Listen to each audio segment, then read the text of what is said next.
So let's start with this border bill. Start what's going on with the border stuff. As we know, Title 42 is coming to an end, and they're trying to get a new border bill through to basically reinstate or re-implement Trump's Remain in Mexico program. This latest bill, the HR2, which is Secure the Border Bill, contains 8 bills in one.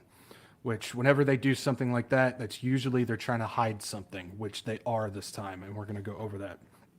So, if you look at it, there's a catch. The border is being used to bring in more policy that will play a part in total control. Now, remember, something I always talk about, there is a game being played. It is the political game.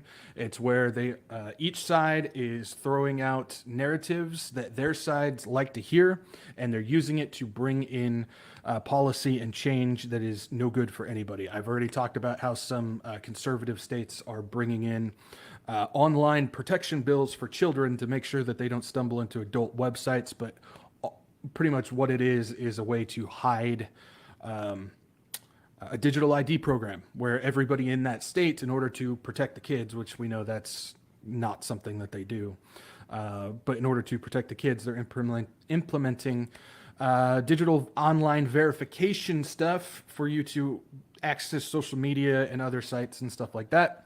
Basically what it is it's a forced program to get you on digital ID. Well, they're kind of doing the same thing with this.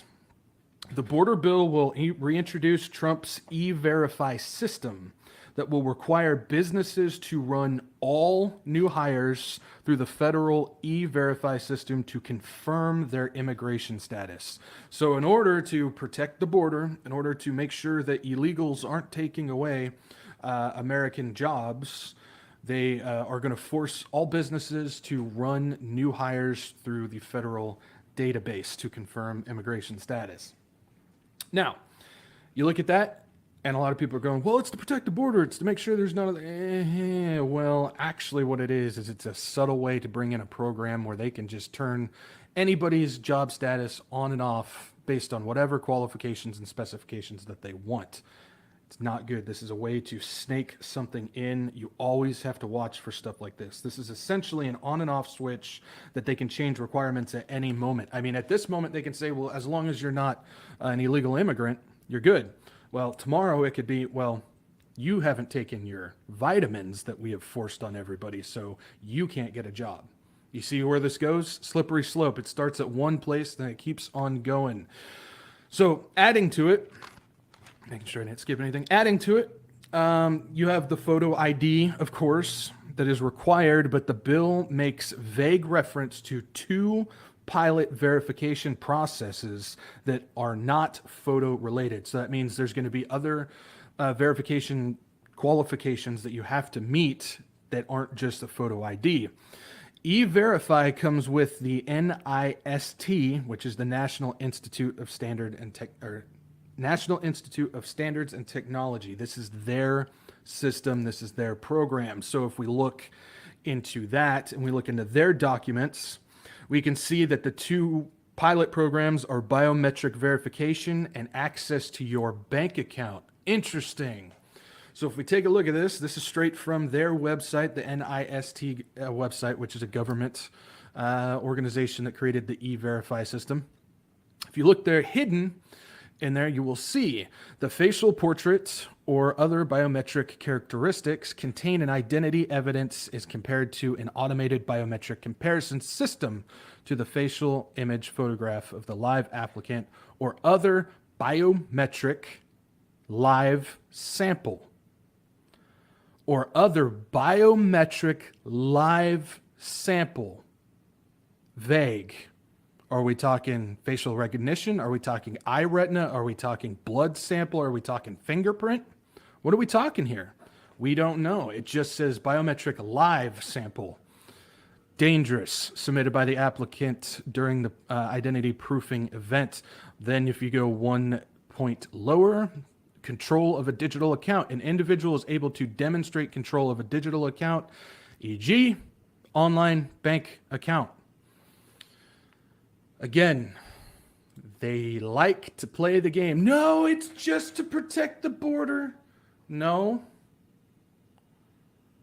You're creating a whole biometric digital identity system with access to my bank account. That's what you're doing. But you're going to have a whole bunch, like I said, the political game, you're going to have a whole bunch of conservatives jumping on board for this bill to protect the border because just like the kids, the border is another point where conservatives just, they're blind to it. We need to do this. But that's how they snake this stuff in. And so right there, that is what this e-verify system will become. And if you do not play the game, if you have a bad social credit score, they're going to bring that in.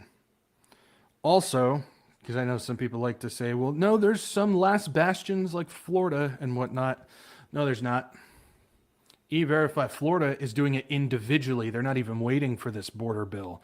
Florida Senate passes bill requiring state employers with 25 or more employees to use the E-Verify platform effective July 1st. And from what I gather, Ron DeSantis is right on top of doing this. He's ready to sign it. Bada bing, bada boom. There it is. So, no. People that you think are good, states that you think are conservative, nope, they're going right in line with it. It's a hard truth, guys, but this is where we're at. This is where we're going. And so that's what they're hiding. That's what they're hiding in that border bill. So it's just another step. This is just, again, this is where we're going with the Antichrist beast system, guys. There's no fighting this. And I'm not, some people, whenever I say that, they're like, so you just want to lay down and die and let it. Guys, we know what's coming. We know what the Bible says. We know what it tells us. We know what's coming. We can't stop this. What we need to do is stand for righteousness on things that we can do, like, children, protecting the children. But something like this is going to happen. It's going to happen. And I know there's some people who, they get nervous, they get afraid. What are we supposed to do if this gets implemented while we're still here? The rapture hasn't happened yet, and we've got all this stuff. The Lord will protect you. The Lord's not just going to ditch us now. He's gotten us this far. He's not going to just leave us hanging on this. So he will protect you. Just pray and listen to his guidance. He'll tell you what to do. Don't worry. It's the same thing like if the CBDC came, which, again, I don't think that's going to be implemented until we're gone. But if it is, again, just trust in the Lord. He's going to take care of us. He's going to take care of us. And he'll take care of us with this too.